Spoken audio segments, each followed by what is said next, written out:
बेवफाई ऐसन कैलस हर जाई बन के मोरे जिंदगी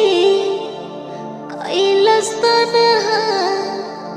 तन्हाई बन के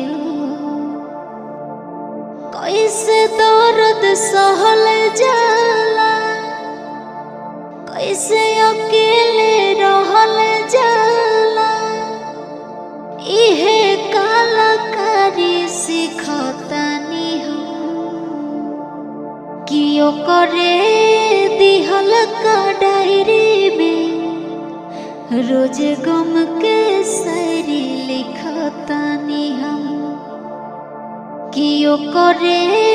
दिहल का डायरी में रोज गम के